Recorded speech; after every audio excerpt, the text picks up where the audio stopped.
powered by the Inside the Birds podcast. Now, live from inside the Matt Black Kia Studios, it's Football at 4. Football at 4 is powered by the Inside the Birds podcast. It is brought to you today by Bet365. Whatever the sport, whatever the moment, it's never ordinary at Bet365. This hour of the Sports Bash, it's brought to you by Taco Cat. Got a craving for tacos?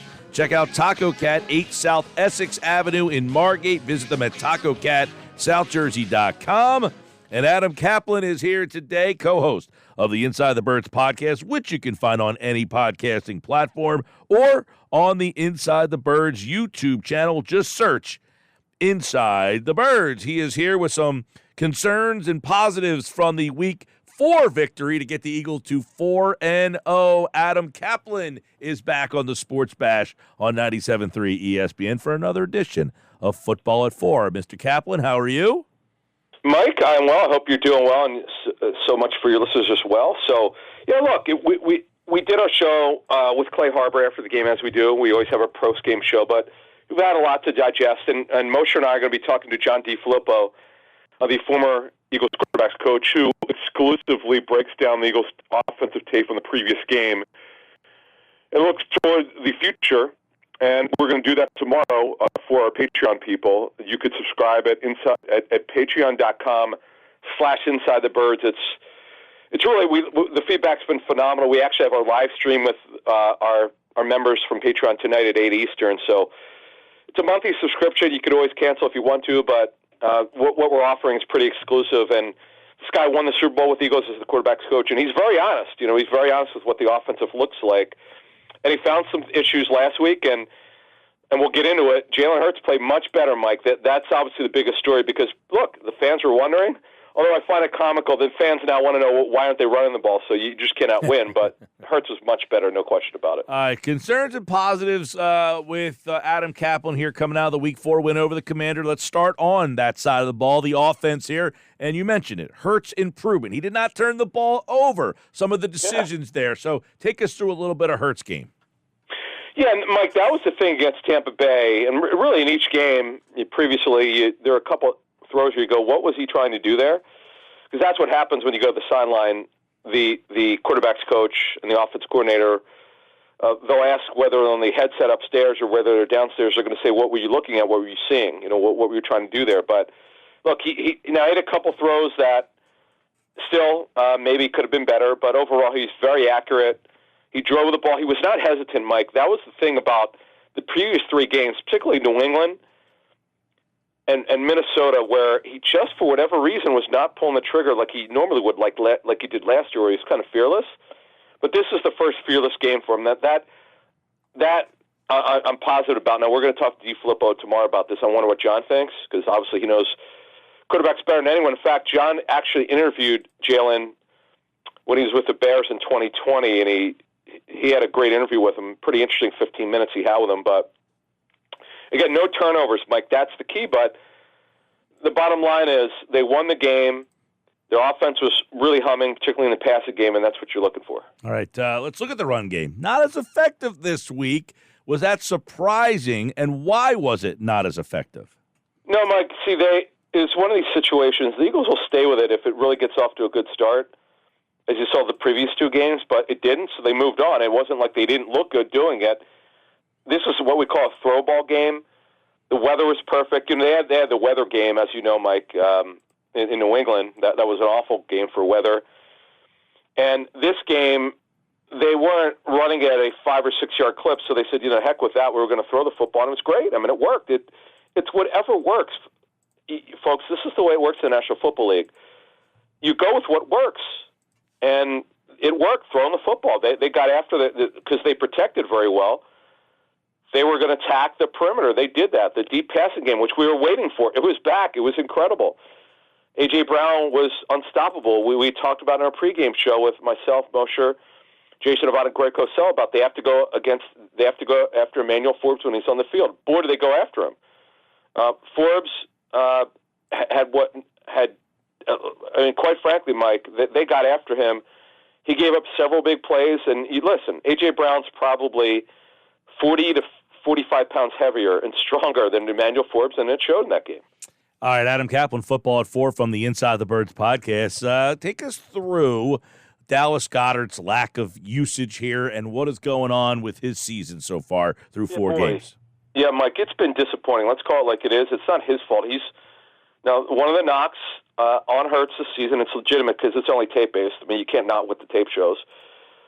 We're told at least 5 instances where Goddard should have gotten the football. He hasn't gotten it.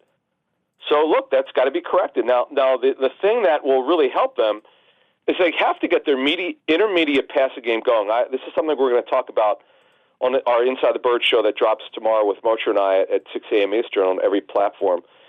They got to bring that back. Before Goddard got hurt against Washington last year, Mike, he was unstoppable. They got to get that going over the middle. That's the one area of the passing game that's missing. But Devontae Smith, he did have a deep ball thrown to him, which he caught, which was a nice play. By the way, the screen game was good, did well. They caught all 6 targets, both backs. That was good to see Gainwell and Swift catch the football. They caught all 6, but they could certainly catch it more. But that's a start. That was good to see. But overall, the lack of over-the-middle intermediate pass game, they've got to get that going there. Yeah, Goddard has really not got going there. All right, but one guy who has got going, that's A.J. Brown now. He had a big game, had that big catch. Of course, he had the penalty as well, but they're getting him way more involved in the passing game. Yeah, and look, they have to. Brown, that's 2 penalties this season. He's got to be careful. He's a real leader. I know people say, well, if you're a leader, you can't do that. Yes, that's true. You shouldn't do it. But he's an emotional leader. He does mentor younger players. He's really good at doing that. He was unstoppable in this game. What an acquisition, give up a first, third-round pick for A.J. Brown. Right now it's a steal, obviously. It's been incredible for 2 seasons. They would not have gotten Super Bowl last year without him. But, look, he was great. That was really good to see. And also, by the way, Mike, before we move to defense, their offensive line protected Hurts very well. That's why they're able to drive the ball downfield to those receivers. Before we get to that defense, I do want to touch on Cam Jurgens. Going to be out for a few weeks. Suo Peta, I guess, is the guy, and how that kind of changes, if anything, at that right guard spot. Yeah, he played well. Very strong at the point of attack, and it's something that we've talked about on Inside the Birds really since Peta was signed in 2019. Is he's not super comfortable. He was not comfortable on both sides. So I actually wrote about this for Pro Football Network, and you could go to their website to read it, and it's just kind of chronicling Suo Peta since he was signed and what happened at Weber State, and it's been a great story development. By the way, this is a great job of their personnel staff. Anytime an undrafted free agent makes your practice squad, that's a win. Anytime that they make the 53, that's a triple. Anytime that you could go in and start games, he's actually started 5 games. This is a great job. I mean, I give them credit. What can I tell you? Jeff Stoutland obviously has a lot to do with it, but it's a great job of their scouting staff finding this guy. Yeah, so Suo Peta looks like he'll be the right guard for the foreseeable future. Cam Jurgens with a foot injury that should keep him out. Sprained foot, by the way. Yeah, sprained foot. All right, Adam Caplan, Football at 4 from Inside the Birds podcast. Let's go to the defense. The defensive line got some pressure, but it was a weird game for them. I felt like they had an impact, but they got pressure. But when they didn't, I thought Sam Howell did a really good job of executing their game plan. He was terrific. When they didn't get pressure, and by the way, they blitzed. See, fans, we don't generally address this nonsense anymore because it's pointless. The fans who want Jim Johnson to come out of the grave and blitz, I mean, that's just not happening. So you just got to give it up. This defense that they're running, you don't blitz. That's not what you do. Although the size blitz numbers are higher by a percentage point per game than Jonathan Gannon. But you don't blitz much. But this game, the blitz percentage was up, and they did get home. They hit him 10 times. They sacked him 5 times. Here's the problem, Mike. You're alluding to it. When they did not get home, he stood there and delivered. He was under constant pressure. See, sacks, Mike, are what are called individual plays. They don't account for every dropback. Over half of his dropbacks, they had someone near him. That's pretty incredible. But he stood there and took it. I mean, I just was blown away by the kid. Did a great job, and look, he brought them back. That's why they almost pulled this upset off. The thing is, their defense couldn't stop the Eagles, but overall, I got to tell you that he did a great job. And Desai called a good game. Now, the only thing is a lot of soft coverage. Now, what happens in this business, and we saw Gannon do this, A lot of D coordinators do this. When you get a big lead, when 10 points or more in the fourth quarter, you're going to play soft coverage. That's just the way it is. But I'll tell you what, their coverage overall was not good from pillar to post. It just was not good enough. This is what happens when you play an outside corner inside. Well, like Bradbury, it's not going to look right. It was never thought to be, Mike, and it won't be. It's not full time. They're not going to do this the rest of the season. They're going to play Sidney Brown somewhat in the slot, but they really need to either make it. They have to work out slot corners. We get access to the workouts. They haven't worked one out. They've worked outside corners. William Jackson is the best free agent corner out there, but he's not a great fit for their scheme. So, Mike, they're going to either have to make a trade or figure out another way. I know they're not high on Mario Goodrich, who got benched, but they got to do a better job here. This is not working with Bradbury being a full-time slot corner.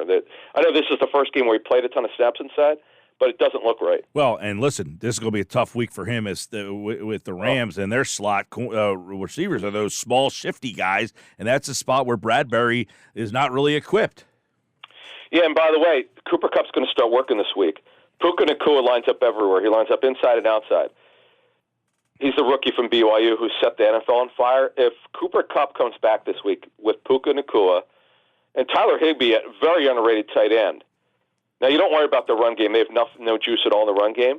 But if they can protect Stafford, who's beat up physically, they don't have a very good offensive line. That's one of the many things we'll talk about Friday when we preview the game with you. But look, the Eagles should beat the Rams.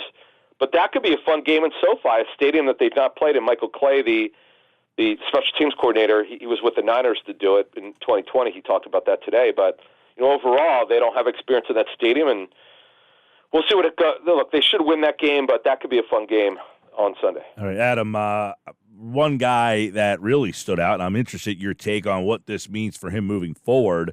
Nick Morrow had 3 sacks, 11 tackles, a forced fumble. He's the first Eagle to log 10-plus tackles, 3 sacks, and a forced fumble in a game ever.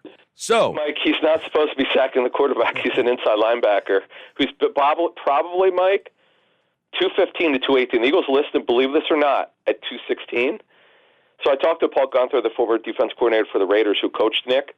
He actually was the first coach to give him the green dot. And I remember Paul telling me over the summer that he's so smart. He was a safety at Greenville, a college in Illinois. He's a Division III. He said he was so smart. He's like, you know what? I know he's small, but he can handle this. And remember, they cut this guy. They put him in the practice squad. They thought so little of him. It's pretty, he's steadily gotten better. He's a smaller guy, and what Moshe and I said on our show was, if he's ever going to work as an inside linebacker in this defense, they got to clean him off inside, and they're doing that. That's why he's able to do this. It's kind of surprising me. People are saying, well, Nakobe Dean will definitely get his job back. Look, if he plays at this level, they're going to have to work both guys in there. So we'll see what happens. But what an amazing story! Just an unbelievable game. It wasn't just those individual numbers. He was everywhere in that game. He was. And I thought Desai did a good job of kind of delay and disguising him. Now, that's where the defensive line, I think, gets some credit, is that they take up so much of the team. The offensive line is so worried about them that Morrow was able to get these huge lanes to come blitzing through. But I thought Desai picked his spots pretty well and did a good job of kind of designing the blitz. Yeah, I thought he did a phenomenal job. There's no doubt. I mean, what I loved is he said, you know what, we got to be more aggressive. You got to get after this kid Sam Howell. They have a bad offensive line. See, the wrong way to do it would have been 4-man pressure. Say, okay, well, we'll let Sam Howell make a mistake. Now, he wound up not turning the ball over. In fact, there was no turnovers in that game, which is incredible. That's why it was a high-scoring game.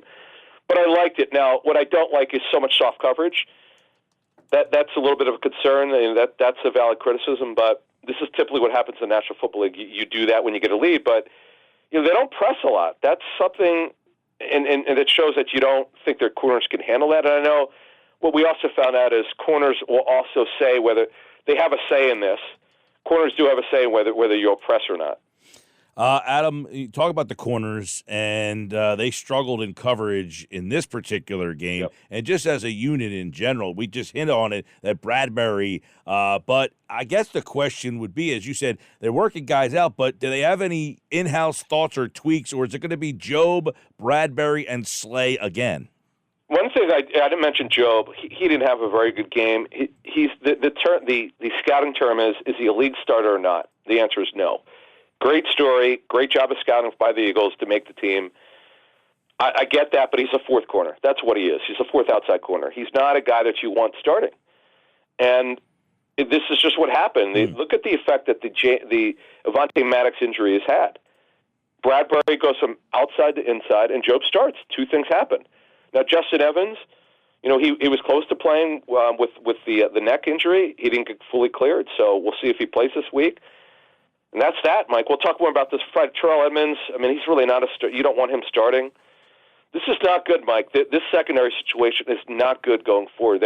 It's good that they're 4-0, but they're going to have to clean things up. But I don't know if the players can. I don't know if they're good enough to do it. Let's call it like it is. They have not played well enough. I get that. It's not a coaching issue. Sometimes you're just not as good enough. Yeah, and by the way, you got Tua coming up with that team. You've got Dak, who's ripped you the last couple times. You got Mahomes. You got Allen. You've got San Fran. You got Dak again. You got to tighten it up or get better talent. You're right. All right, let's go to the special teams because this is a factor. I think Elliott has been he has saved this team best for the most part, right? Justin Tucker, right, Mike, Justin Tucker might be the best kicker in football, but the best kicker this season has been Jake Elliott. It's been unbelievable. Kudos to Tyler Brown, Randy's son, Randy's special teams coordinator with the Ravens, who really came in as a specialist coach.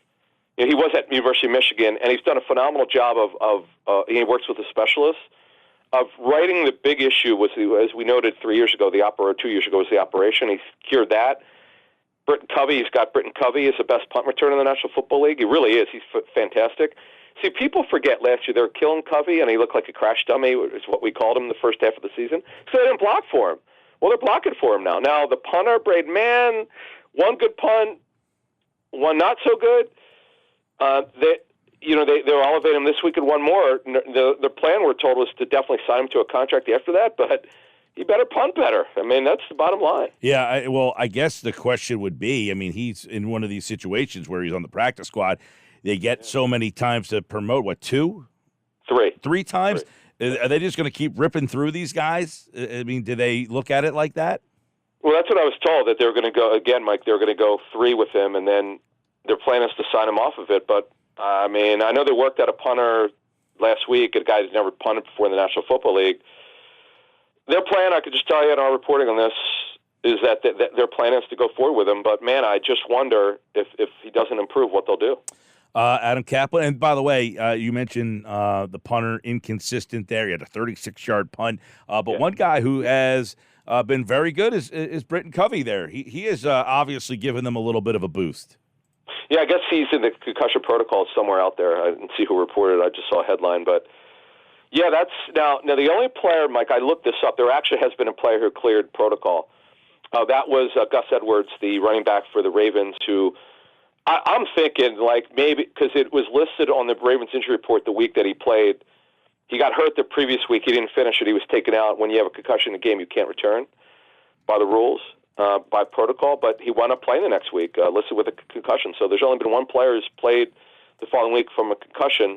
So the chances are he won't play. Now, it's either Greg Ward off the practice squad. We did note that Devin Allen actually returned punts in training camp. By the way, he's had one elevation already. Other than that, Zacchaeus could do it. He probably would be Zacchaeus, Mike. As of now, it probably would be Zacchaeus. By the way, speaking of Zacchaeus, I think he's done a pretty good job. But that throw that Hurts made to Zacchaeus was the highlight of the day. He ripped that thing in there. He run off his back foot. He drove that football, and then obviously Zacchaeus had the other drop. Now, the other one was kind of a not so accurate pass, but OZ is a guy who grew up here, went to the same school as Kevin Stefanski and DeAndre Swift, St. Joe's Prep. All right, Adam Caplan, everybody, here on the Sports Bash Football at 4, and Adam is the co-host of Inside the Birds podcast, which you can find on any podcasting platform or on their YouTube channel. Just search Inside the Birds. Adam, we'll talk to you on Friday. Sounds good. Thank you. All right, he'll be back on Friday here on the Sports Bash Live, 97.3 ESPN.